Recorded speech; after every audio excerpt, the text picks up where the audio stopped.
All right. Hey, I'm back for another week. You guys excited for that? Like 3 people. Cool. I bet the people online are excited.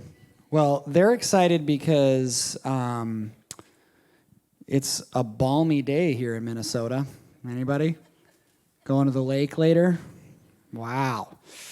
So anyways, getting started right away. Otherwise, I'll get off on rabbit trails and we'll be here all day.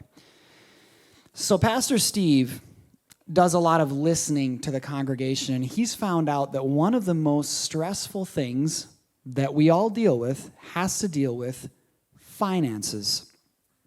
So if you're saying that, you're here right now, you're watching online, and you're saying, I am struggling financially, I have financial stress, you're not alone. There's actually a survey that was done that said that almost 3/4 of Americans are experiencing financial stress at least some of the time. Nearly 1/4 of us are experiencing extreme financial stress, okay? So looking at the people around you, 1 in 4 are experiencing extreme financial stress. Here's some more statistics. 72% of adults report feeling stressed about money at least some of the time. 22% say they're experiencing extreme. 26% of adults report feeling stressed about money most or all of the time. Significant sources of money-related stress reported by Americans include paying for unexpected expenses, paying for essentials, and saving for retirement. 32% of adults say that their finances or lack of money prevent them from living a healthy lifestyle. So the question is, are you one of those Americans? Are you stressed over finances? Do you and your spouse fight over money all the time? Fun fact, that's actually one of the number 1 causes of marriages to break up is financial disagreement and financial stress. One article actually said this, that financial stress can change your appetite, your sleep patterns, even prevent you from seeing a doctor. In fact, financial stress could be affecting your health in ways you never imagined. Financial pressure affects us all at some point, whether we're worried about our investment portfolio or how we'll pay next month's rent or this month's rent. Stress is a risk factor for numerous chronic diseases and can prevent you from adequately caring for your health. So minimizing it with financial stress should be a top priority. I want to highlight that. Minimizing financial stress should be a top priority. Aren't you guys excited for this morning? It's like, well, I was coming to church to try to forget about my financial stress, and now you're going to talk about it. But here's the deal. There's good news. If we have a picture we're going to put on the screen. I actually have created a financial stress reset button. I know it just looks like a picture on the screen, but I'll be charging $10 for each person. Goes straight into the Cameron Baker Toy Fund. No, I'm just kidding. Obviously, can you imagine, though, if we actually had like a reset button? Like, how cool would that be? Everybody would be like, yep, we're getting in line for that one. I don't care how long the line is. I mean, it could be as bad as the DMV, and I'm getting in line for that one, and that's bad. Anybody else? Like, oh my gosh, lose a piece of your soul every time you have to go to the DMV. But anyways, unfortunately, there's not a complete reset button. However, we can start new today. So as I was going over this sermon, I realized there's actually some big application points for me. I definitely don't have everything in order. But we can start new today. And the phrase that I want us to all walk away with, this is kind of like, this is worth the price of admission. That wasn't very funny, I'm sorry. But here's the phrase. Every spending decision is a spiritual decision. Every spending decision is a spiritual decision. So with that in mind, you have to think, well, where did I get that from? Am I just kind of making this up? Well, no. Thankfully, I try to base everything that I say off of the Bible. Listen to what Matthew 6:21 says. It says, wherever your treasure is, there the desires of your heart will also be. Wherever your treasure is, there the desires of your heart will also be. This is Jesus speaking in the Sermon on the Mount. And then he says later on, verse 24, just a couple sentences later, he says, no one can serve two masters. We don't have a slide for this one, but he says, no one can serve two masters, for you will hate one and love the other. You will be devoted to one and despise the other. You cannot serve God and be enslaved to money. Do you guys realize that your faith and your finances, how you spend your treasures, are connected? See, we often kind of think of them as two separate boxes, and we keep them separate. But Jesus actually did not view faith and finances that way. In fact, he said the chief thing that's going to compete for your heart is money. The chief thing that's going to compete for your heart is money and possessions. Listen to these stats. These always blow me away whenever I read them. Jesus talked about money 16 out of 38 parables. 1 out of every 10 verses in the New Testament talk about money. The Bible devotes 500 verses on prayer, less than 500 on faith, and over 2,000 on money and possessions.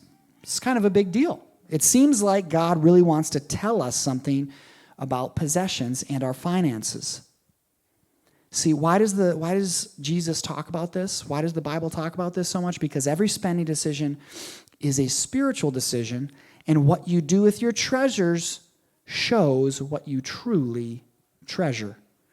Randy Alcorn, a Christian financial guy, he's just kind of a great resource when it comes to finances, says one of the biggest mistakes we can make is we try to divorce our faith and finances when God says they are inseparable. There is a fundamental connection between our spiritual lives and how we think about and handle money. So we've got these two boxes over here, and I'm going to meander over here. I haven't moved very much in the past week because I don't know about you guys, but I just kind of go into a fog in between Christmas and New Year's. So just testing my legs out here. Is our view of faith and finances the totally separate thing? Like they're just, I've got my faith, yep, I go to church, but then my money is kind of my thing, and that's what I do. I would argue that they kind of need to be together, and that's basically what we're going to talk about. And notice how the finance is actually built on your faith. What you do with your finances should be built on your faith. Listen to what Rick Warren says in The Purpose-Driven Life. He says, most people fail to realize that money is both a test and a trust from God. God uses finances to teach us to trust him. And for many people, money is the greatest test of all. God watches how we use money to test how trustworthy we are. The Bible says, if you are untrustworthy about worldly wealth, who will trust you with true riches from heaven? This is a very important truth. God says that there is a direct relationship between how I use my money and the quality of my spiritual life. How I manage my money, worldly wealth, determines how much God can trust me with spiritual blessings, true riches. So let me ask you, this is in the quote, is the way you manage your money preventing God from doing more in your life? Can you be trusted with spiritual riches? Jesus said, from everyone who has been given much, much will be demanded. And from the one who has been entrusted with much, much more will be asked. Life is a test and a trust, and the more God gives you, the more responsible he expects you to be. And just to clarify, guys, all of us in this room, some of us have a lot more than other people, but all of us kind of compared worldwide, we're all pretty rich. Let's put it this way. We do mission trips to Mexico, and don't get me wrong, there are poor people in the United States that need help, not trying to say that, but it's a different level when you get to a place like Baja, Mexico. Okay, it's a whole different level. There's families of 5 living in shacks built out of pallets and driftwood, okay? And no government help. If they don't have it, they're not going to get it. Okay, so just keeping that in perspective, guys, we're all by the world standards, pretty rich. So I believe God probably has a little bit higher standard for us. So with all that said, as the backdrop, that was all free. Now we're actually going to get into the sermon. What do we do? How do we kind of start new today? Well, we've got 3 things that I'm going to go over. There's a ton of stuff that we could do, and honestly, we have a Financial Peace University class coming up. I'll probably re-mention that. That is a great class to just really kind of get you to a new level when it comes to finances. But today, I'm going to give you 3 simple steps, okay? First step is to give. The first step is to give. James 1:17 says, "Whatever is good and perfect is a gift coming down to us from God our Father, who created all the lights in the heavens." What this verse is teaching us is that basically everything that we have, every good thing that we have, our ability to work, our smarts, our money, all this stuff is really a gift from God.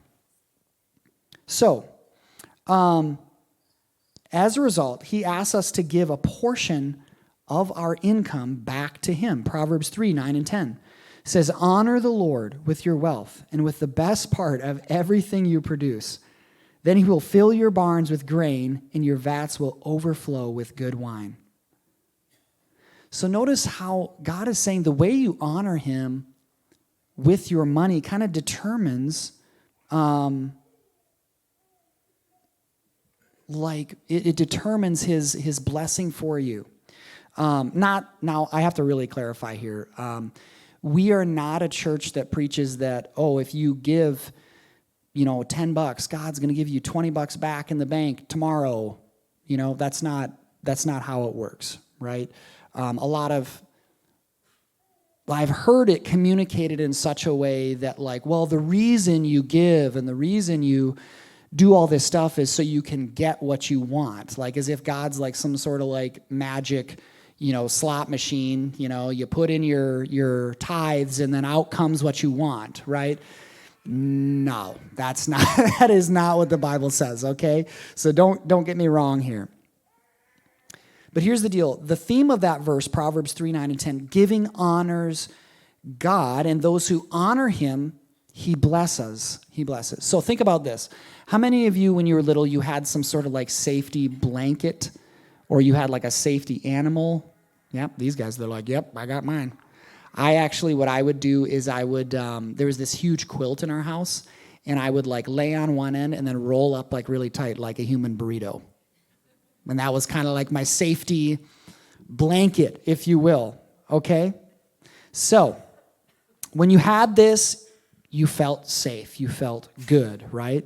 Many adults, however, keep some sort of safety, security blanket throughout their life, but it's not a blankie, okay? It's green pieces of paper with pictures of dead presidents on them, okay? We make our money as our security blanket.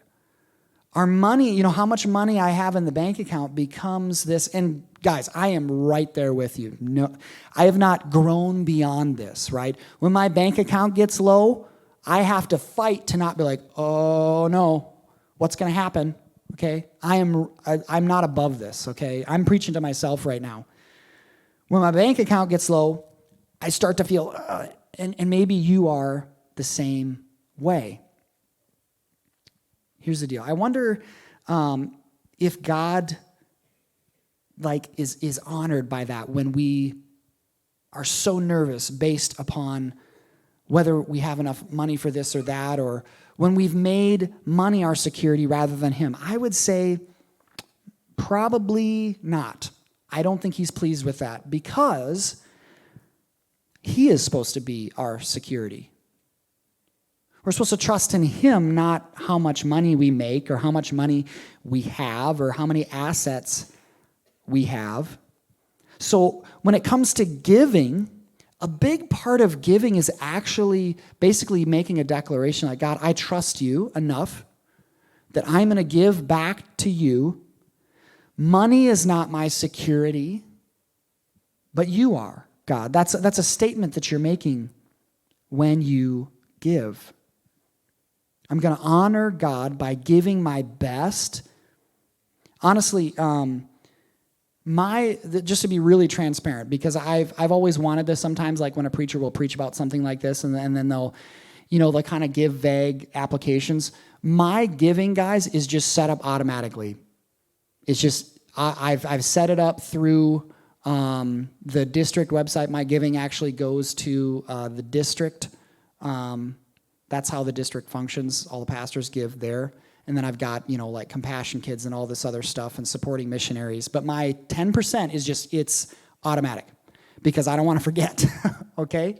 Now, some people have done different things, and I think this is cool too, where every time they give, they're writing out a check, or you can actually give through our app, or you can give through text giving, and they pray over that. And it's like almost a ceremony of saying, God, I trust you every time that they give. And that's totally cool too. Whatever works for you. I'm just saying giving is a pretty important thing, because listen to Malachi 3, 8 through 10.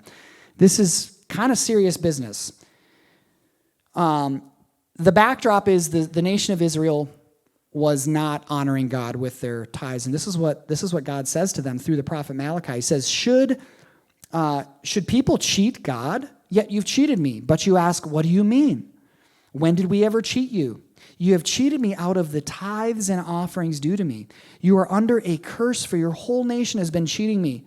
Bring all the tithes into the storehouse, so there will be enough food in my temple. If you do, says the Lord of heaven's armies, listen to this, I will open up the windows of heaven for you. I will pour out a blessing so great you won't have enough room to take it in. Try it. Put me to the test. And I can tell you, ever since I started automatic giving, I just figured out if I could do an automatic give. Since once I went into college, which was about like 15 years ago. And I can tell you from experience that I've never been in a financial situation where there was just no way out. And multiple times I've been like, I don't know what in the world I'm going to do. And then all of a sudden the right amount of money just shows up out of nowhere. It's happened so many times now that it's not coincidence. I just understand that God will open up, He'll bless me. He'll take care of me because I say, God, I trust you in this area, and He's always taken care of me. So the idea of a tithe is just a tenth. It's just a tenth of what you make, which if you make $10, it's $1, and you're like, oh, cool, that's easy.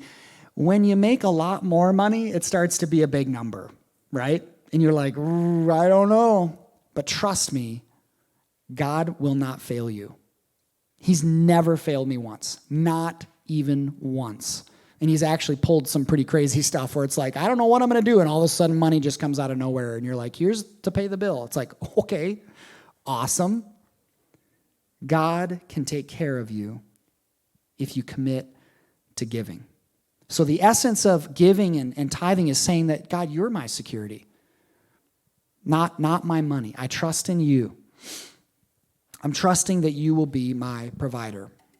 Okay, so moving on to that was just the first one. Aren't we having fun? The next one is save. Now, I am on the struggle bus with this one. I'm just going to be perfectly honest. I need to work on this one. So if you are saying, you know what, I don't have a great savings thing, hey, welcome to the club. But Proverbs 6, 6 through 8 says this. There's a reason we had an ant on the screen. It says, take lesson from the ants, you lazy bones. Learn from their ways and become wise. Though they have no prince or governor or ruler to make them work, they labor hard all summer, gathering food for the winter. So in this passage, God is basically saying, like, I wish that you humans would be as wise as the ants, that you would save up for winter. Because here's something that is so true. How often does winter come in Minnesota? Once a year, right?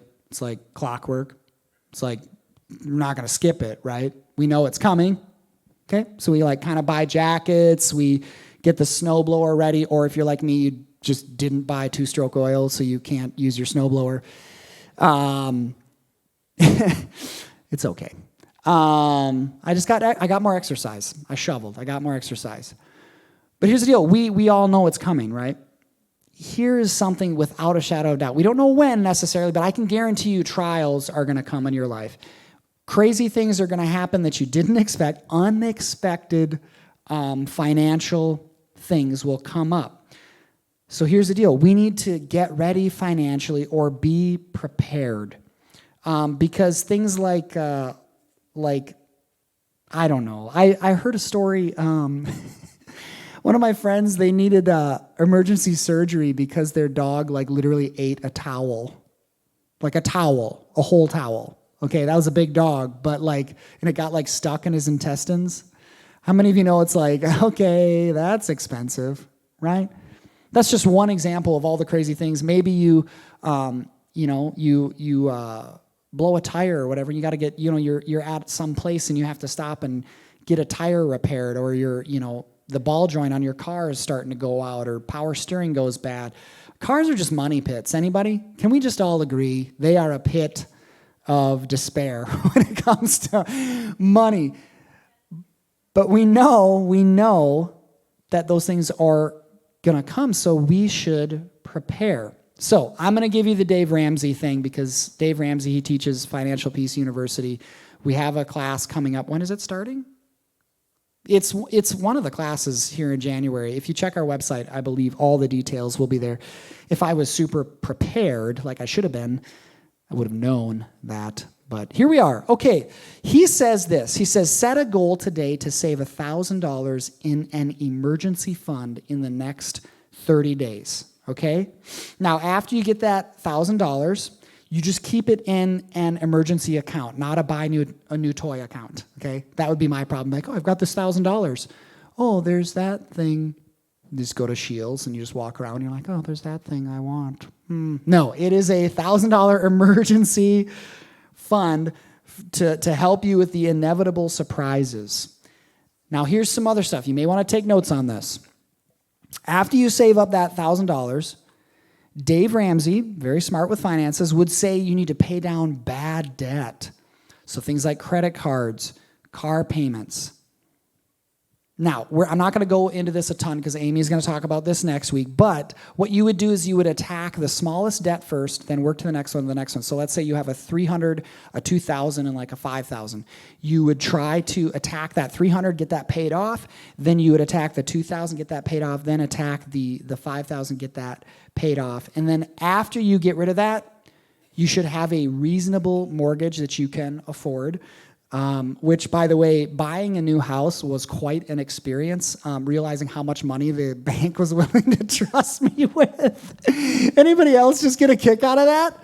It's like, what in the world? Are you kidding me? I was like, there's no way I'm going to take out a mortgage for that much.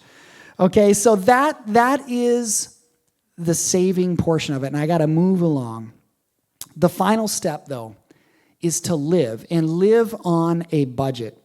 So give, save, live. We need to honor God with the rest of the money that we have to live on. Because here's the deal. We're all going to be face-to-face with God, right? And he's going to ask us, what did you do with your time, talents, your treasure? What did you do with all the things that I gave you? And one of the things is, what did you do with the finances that I gave you? And so in order to face that moment with confidence, I think that we need to budget. We need to actually plan our spending, okay? Listen to these statistics. More than 6 in 10, so 63% of Americans say their financial planning needs improvement, and that the number one obstacle is not having enough time. Listen to this. 69% said the pace of life makes it harder for them to stick to long-term goals. Additionally, nearly 1 in 3, 31%, say they find the level of immediacy of society today characterized by a 24/7 connectivity and accessibility to be distracting. So people are just distracted as to what's going on with their finances, okay? But here's what needs to take place. This study also said that only 16% of Americans have a financial plan and they actually stick to it. Okay? And I'll be totally honest, I'm not one of those, okay? I have a somewhat of, I would say I'm at if I had to score myself out of 10, I'm at a 5 with my finances. Can I just be real with you guys? Okay? It's not like I have tons of bad debt or whatever, and I don't need to get into my personal finances a ton. But if you're here and you're saying, oh man, I feel convicted, I really need to get this in order, hey, I'm right here with you, okay? So here's the deal. How can we need to move into this place where we don't wonder where our money went, we tell it where to go. Anybody with me? We don't wonder where it went, like you get to the end of the month and you're like, what? That's my bank account number? We wonder, how did it go? No, we need to tell it where to go. Does this make sense? Because every spending decision is a spiritual decision. Listen to this verse, Proverbs 27:23. Be sure you know the condition of your flocks. Give careful attention to your herds. So back in this day, it's talking about flocks and herds. It's like, what does that have to do with finances? A lot of people's wealth was tied up in their assets of flocks. So God is saying you need to know where your money is going. So I want to just end with this one last example, and I think this will kind of inspire us to hit that reset button today, start anew today. So this pastor sitting in front of a financial advisor, he's thinking, will there be enough? He thought to himself. He anxiously kind of sipped on his steaming coffee. How are we going to make it? What if the savings runs out? As the retired pastor sat at the table, he looked at the man sitting next to him, his financial advisor. He was worried about finances because he was about to put his wife in a full-time nursing home and wasn't sure if he could afford it. The retired pastor sat at the table, anxiously drinking his cup of coffee. His financial advisor said to him, do you have any debts? And the pastor replied, no, I couldn't afford to have any. So that threw the financial advisor for quite a surprise. He didn't hear that response much. Next, the financial advisor asked him, how many assets do you have? Well, he wasn't sure. When they did the calculations, they found the pastor had over $1 million in assets. You may be thinking he was some sort of televangelist or something, but no. The most interesting part of this story is that he never made more than $8,000 in 1 year. A little diligence and prudence over a lifetime can pay off. So what was that pastor who was worth over $1 million and never made more than $8,000 in 1 year? What was his secret? Here it is. He walked to a beat of a different drum than most people did. He did the exact opposite of what most people do. First of all, he gave to God what was God's. He exposed himself to the supernatural intervention. He made God his partner by giving. Next, he saved. And then he avoided debt like the plague, and he lived according to a budget. So I want to just bring this to a close this morning. I have a challenge for all of us, myself included. The 10-10-80. We can put that back on the screen. 10-10-80. You give 10%. That's God's. You're saying, God, I trust you. You're saving 10% because you're saying, you know what? I know that tough times might come down the pipe. And then with the rest of that 80%, you live on a budget. You don't wonder where your money went. You tell your money where to go because every spending decision is a spiritual decision. So I just want to close in prayer, and then I'm going to invite Amy up, and we're going to go into our communion time. God, I thank you for your word, even though sometimes it's hard to hear. But God, I just pray that each and every one of us would honor you with our finances and show a watching world who you are, even through something as simple as our finances. It's in Jesus' name I pray. Amen.